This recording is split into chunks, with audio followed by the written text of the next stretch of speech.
Hey guys, and welcome to another episode of Ace Attorney Investigation Prosecutor's Path. Last we left off, Mr. John Doe turned out to be the killer, which should surprise nobody, or at least to us at least, because hello, Ace Attorney people don't know what they're don't know who people are unless they actually say it. But anyway, we are now heading into the airplane last I checked, so we're going to check out Rook's body because apparently he was killed. And let's get going. And hopefully this thing doesn't fuck itself up again, because I started recording this and somehow the let's just say a lot of the images ended up getting chopped. But didn't get too far in, probably like only 10 minutes into this thing. Anyway, the death of the bodyguard Ethan Rook and the arrival of Shelley the killer. A new development in this case has come to light. Under Knightley's direction, the door of the president's plane was opened. After the paramedics attending Mr. Rook left, we set foot inside the plane, one by one. Well, shit, are you sure the crime happened outside? It looks like it happened inside. Oh my, where would the president be? Who knows? It seems he's just behind that door. Still a coward, I see. You think he'd just show himself in front of a hitman? Not a chance. Didn't I tell you already?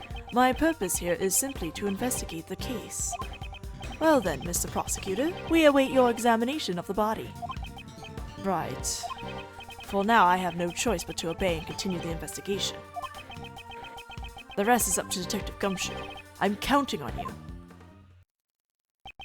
The attempted assassination of the president became the murder of a bodyguard. It looks like you could use some help, Mr. Edgeworth. Well, I don't deny it, but... See, exactly! If that's the case, then it can't be helped. Just leave it to the great thief Kay Faraday. Right, so are you saying you can solve this case? Nope! Okay. Said with such certainty. Instead, I'll stick to being your support. Right, let's get straight to the investigation. Does that mean I can talk to Kay? Can we talk to Kay? We need to buy time for the police to prepare. I'll need to draw out this investigation for as long as I can. Begin investigation! Well, first, let's talk to Kay. Yeah, what's up? Did you notice anything? So, there were actually two people dressed up as the assassin in the red hood. No, it's too early to say for sure at the moment.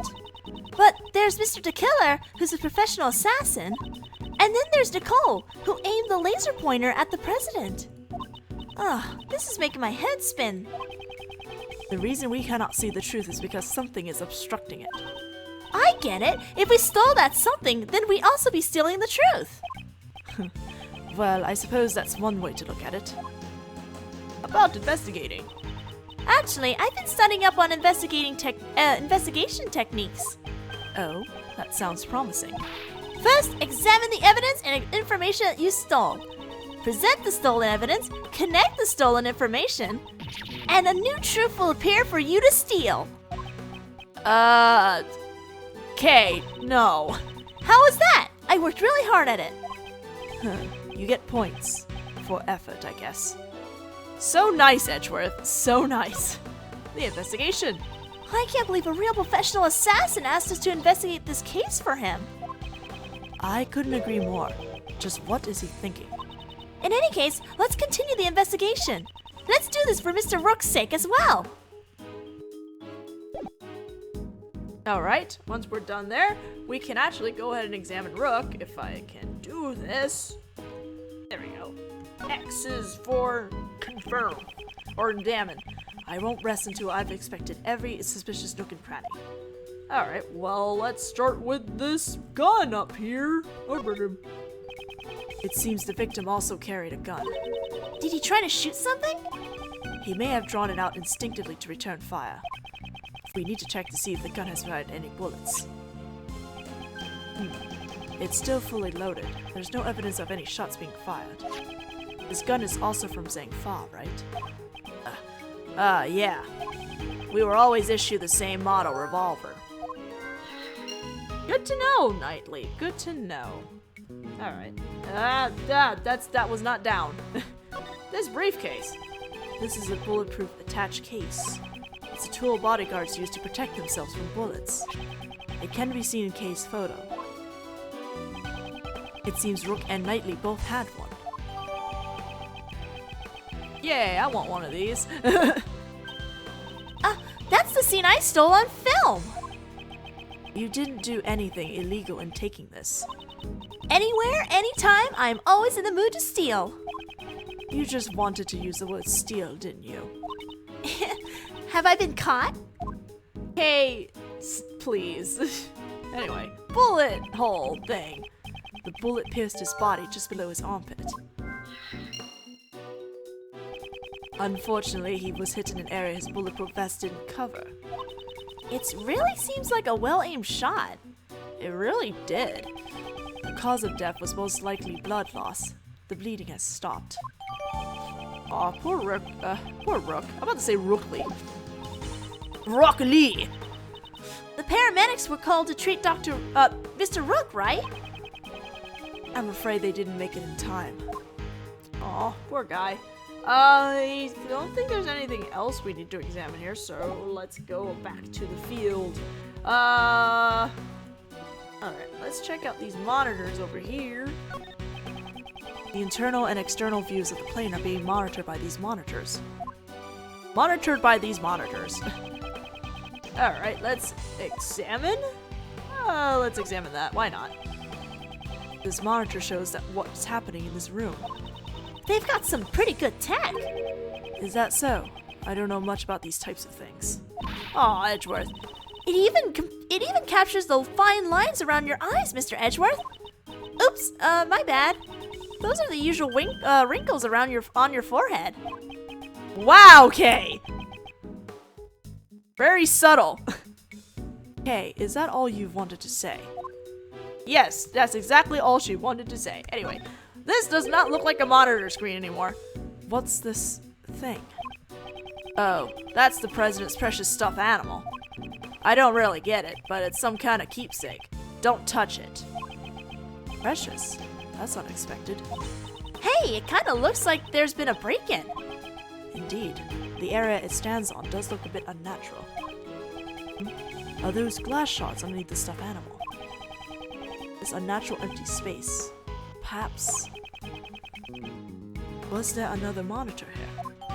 Possibly. But, you know, there's no wires behind it, so it'd take a while to be a convincing monitor. Alright, this table! I won't rest until I've inspected every suspicious nook and cranny. He's gonna say that every time I examine something, aren't I? Anyway, I might as well make up a bunch of things when he says it. That's a heavy-looking vest. The president's clothes must be made from some special fabric. Indeed, it's to protect against bullets. Wow! He even does that? Naturally, this is a bulletproof vest after all. Come on, Kay. So that's what it is. This is the first time I've seen one. You could have said something earlier. That really surprised me. Oh, Kay, please. Anyway. Blue folder! Are these some kind of official documents? I know it's a bit rude, but let's take a peek inside. This seems to be a security plan. This looks like the one we found earlier in the trash can. Yes, it does. But what's this? Something seems out of place. Well, hold on a second.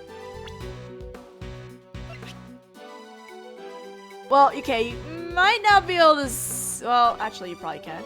But if you happen to notice, these two got switched around. So, alright, let's see. What do I actually have to deduce here? Like, where do I pick?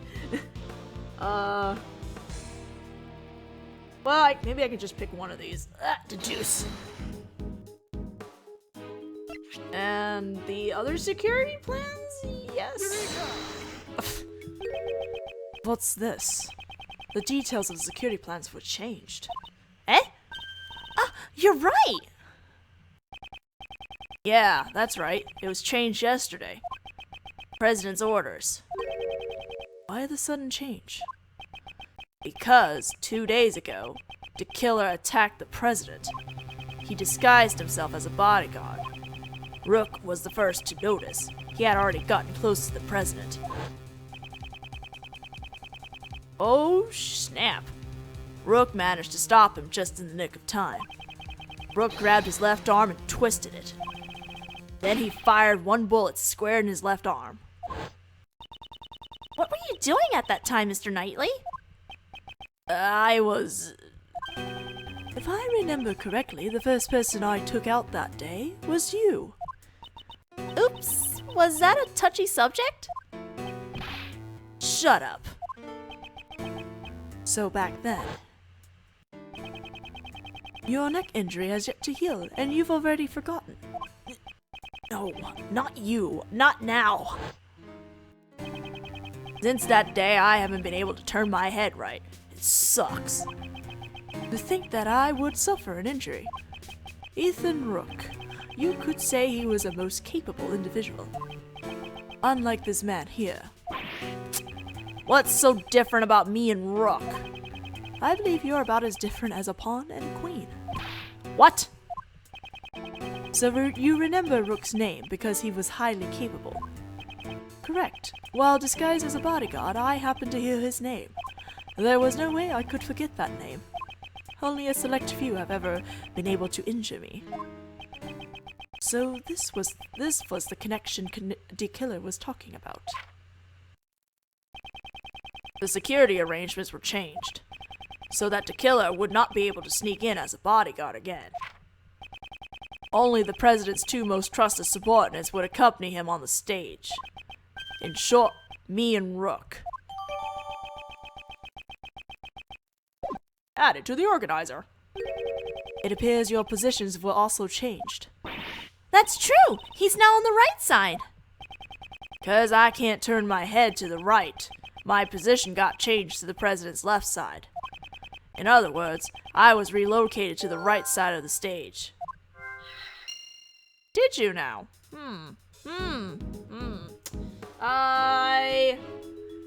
Alright, I think that's all we can do. So let's do some logic, because we did pick up an awful lot of stuff. Alright, so let's connect. What do we connect here? Alright, where's the bullet? Is that the bullet? Where's the bullet? There's the bullet. The bullet and the bulletproof vest. Yes.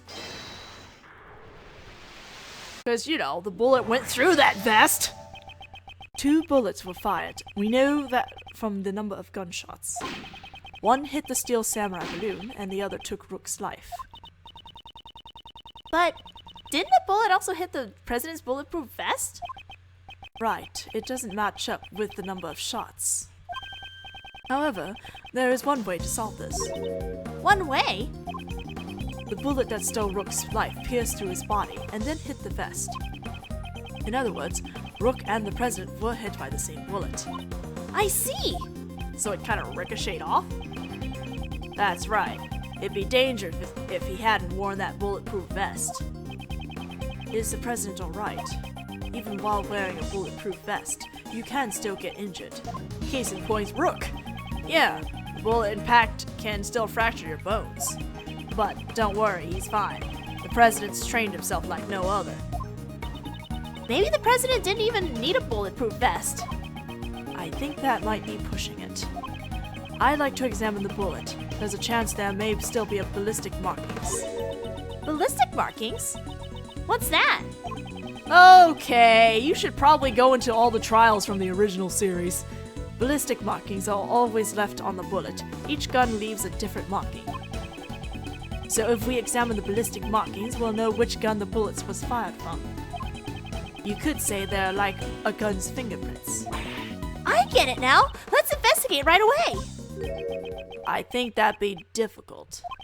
The bullet was completely flattened when it hit the bulletproof vest. There's no way you could investigate the ballistic markings. What? I wanted to investigate them. Aww. Oh, look, more logic stuff. So let's see. Let's connect Rook's gun and the 6-shot revolver that hasn't been fired yet.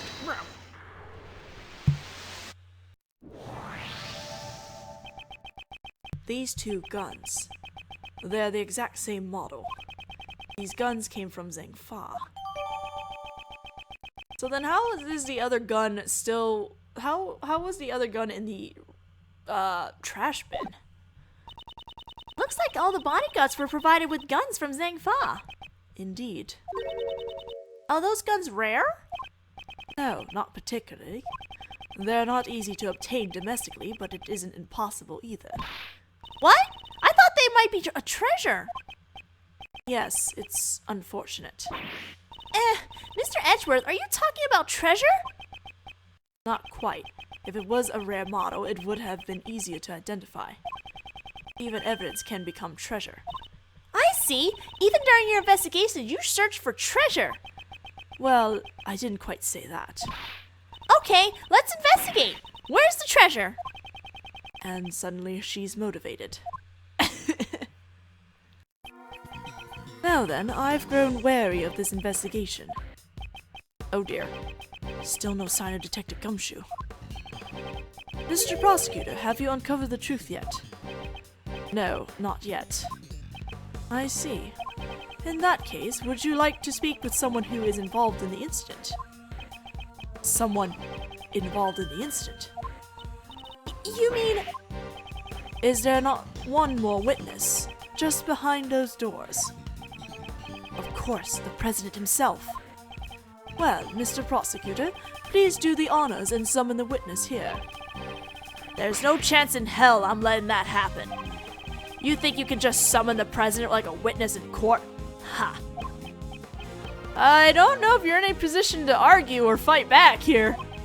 Mr. President, I'm sure you are watching all this through your security cameras. Would you kindly grace us with your presence? That is, if you value your bodyguard's life. Ugh. Well, if he's the president, he probably would stay in his room because he's just a bodyguard.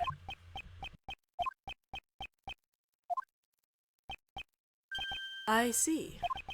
Mr. President, what sort of man leaves another to die on his behalf? Mr. President! Stop it! Take it easy! Hey! Still nothing. Come on, Gumshoe. Ah! What? The lights. My apologies, Mr. Prosecutor, but I wouldn't try anything if I were you. It seems I am unable to reach the President, even with Mr. Knightley's life. Stop! Ah! Hey, the killer, you... However, I have already seen the truth. Where is he? Oof. Yo, that is so cool. I leave the rest in your hands, Mr. Prosecutor. And he's gone. Mr. Edgeworth! Oh, I don't know who's talking. Mr. Edgeworth! Detective Gumshoe. Mr. Edgeworth, sir! I was just guessing it was Edgeworth, but just to be on the safe side. Oh, Edgeworth, no! Get off the ground. That's not where you should be. Did I pass out? Mr. Edgeworth, thank goodness you're safe. Mr. Edgeworth, are you okay? Kay, what about you? I just woke up myself. My head's throbbing a bit, but it's no big deal. Detective Gumshoe, what happened to the killer? Miss Swift came running out of the plane. She told us the killer made a run for it, but... We were too late, sir. We heard from that bodyguard that the emergency lifeboat over there had been stolen. He's probably at the other side of the lake by now, sir. Didn't you seal off the park? The police were all called back to surround the plane. Right now, there's no one guarding the opposite shore. Oh. That means he succeeded in giving us the slip. Sure seems that way, sir. Mr. Prosecutor, Horace Knightley, it seems you also had a narrow escape. Yeah, that sucked, that punk. Come to think of it, we found this near where you fell, sir. This is the killer's calling card. Looks like a message from him. He always leaves this card next to his victim's body. But you're not dead, sir. Perhaps this signifies something similar to a killing. Which reminds me, the last thing he said still bothers me. However, I have already seen the truth, and I cannot make that go faster for some reason. I leave the rest in your hands, Mr. Prosecutor. Seen the truth? What did he mean? Yeah, it seems safe now. What was that? The president will be making his entrance now. The president? Oh, snap.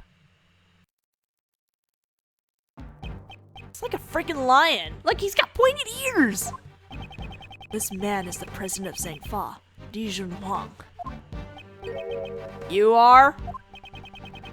It is an honor to meet you. My name is Miles Edgeworth. I am a prosecutor.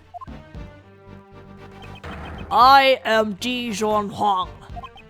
I have heard of your deeds. You saved my country from a great crisis. Is he referring to the Yatagarasu case? I was simply solving a murder, nothing more. Such modesty. I have been observing your investigation. An astounding performance, despite allowing the killer to get away. Thank you very much. So he was watching through security cameras. However, I regret that it ends here. What do you mean? Heed my words, foolish prosecutor. You should have already been informed by Knightley. This investigation will be handed over to the esteemed police force of Zhangfa. Now that the killer is gone, they intend to take over the investigation. Hey, pal, what are you doing? And what's with that attitude? It's because of the killer and Mr. Edgeworth that... Enough, detective. Mr. President, I cannot agree to this. Why must this investigation be handed over to your country's police? Why, you say? Know your place, puny prosecutor. Must I explain my actions? Nay, I think not. You shall hand over all the evidence you found so far and leave this plane at once. Hey, Mr. Prosecutor, be a good boy and do as you're told. I cannot resist any longer. No, Edgeworth, no! All evidence is handed over to... Oh, shit. No! It can't end like this! Why? Why won't he allow me to investigate this case any further? Now then, would you kindly take your leave? Knightley, place the suspect under firm restraint. I'm on it, Mr. President. An attempt on my life, the murder of my subordinate. Such evil, such sin. I didn't kill anybody. I swear. Shut your trap, lady. You dare question me? You dare stain this world with deceit? Should we pardon this sin? Nay, absolutely not. It is most unforgivable. My reasons being, there's no mistake. The president... Oh, sorry. There's no mistake. The president is hiding something. If I turn back now, the truth will be lost forever. Mr. Edgeworth! Mr. Edgeworth, is there nothing you can do? Let's find loopholes. I remember. Countless times I've faced this dilemma in the courtroom. The lies of the witness, the rebuttals of the defense. I did not always have the evidence to counter them. Nonetheless, I was still able to draw out the truth from them. That's right. My words alone are my weapons.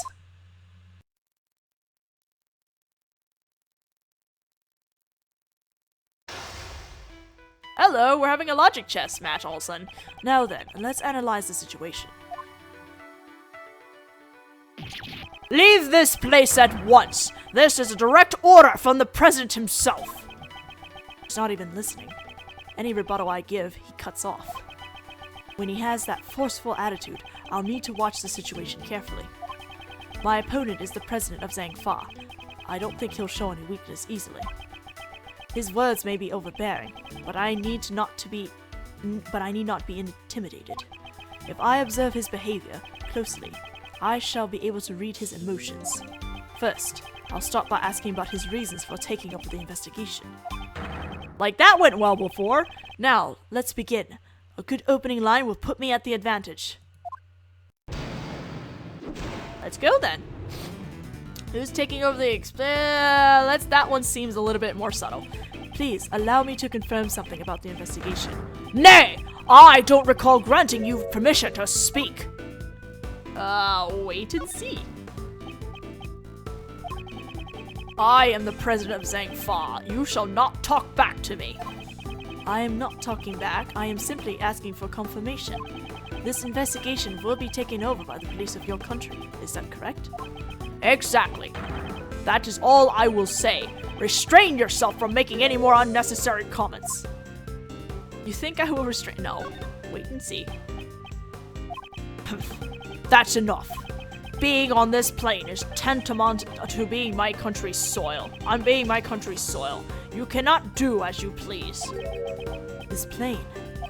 Is there something significant about this place? I should remember this clue. Let's try this. I'd like you to explain your reasons for depriving us of the rights to investigate. Impudent fool! Hold your tongue! There's no reason. There should be enough of an explanation for you. Excuse me. Perhaps that clue may be useful here. Is it connected to this place? Gathering from what you said earlier, does that forceful attitude of yours have some connection to this place? You insolent. Earlier you said that being on this plane is like being on your country's soil. From those words, I was able to deduce the answer. Namely, that is, you wish to claim extraterritorial rights inside the plane. Am I correct? Yo, Hong! Why you sweating? That's enough! I shall brook no insolence! You are unsettled. Your words are forceful, but I cannot overlook them. The moment I mention extraterritorial rights, your face grew pale. Huang? In light of your brazen courage, I shall grant you an answer. That's right. I am claiming extraterritorial rights inside this plane. However, what does that change? You are still powerless. There's nothing you could do about it. I see. Under international law, the plane would be considered part of Zhangfa. How convenient. If he wishes to stake his claim, then I shall question its validity. The next move will decide the outcome. He may be the president, but there is a hole in his logic. Let me break it wide open. Alright, is your claim, actually, are you being too forceful? Let's start with that. Permit me to say this. Don't you feel that your actions are too forceful? Who asked for your opinion? All you need to do is obey. Why would we obey you?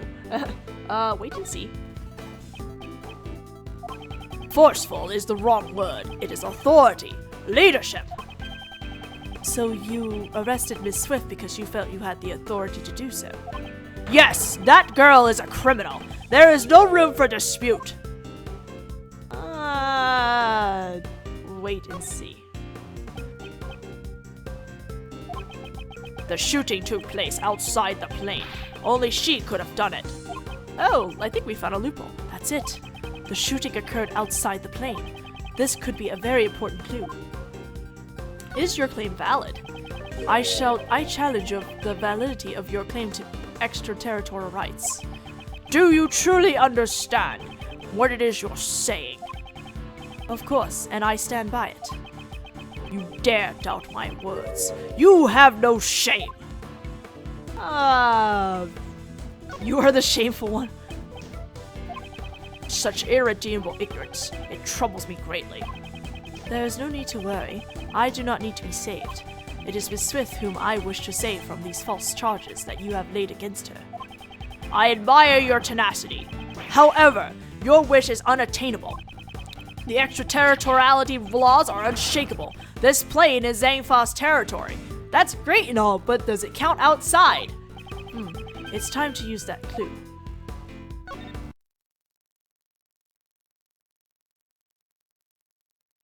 Indeed, I do not question your extraterritorial rights inside the plane. However, you just claimed that the shooting took place outside the plane. Yes, if it didn't happen inside the plane, extraterritorial laws do not apply. Your claim has fallen apart. Miss Swift's arrest is invalid. Take that! Impossible! To be bested by a mere prosecutor. I am the president! Checkmate, Mr. President. Logic chest complete! Also, I think that is all we can do for now. Mr. President, will you allow us to continue with our investigation? Which I hope he does, because we've run out of time for this video. So hopefully we can continue on in the next one. So I'll see you guys then. Bye-bye!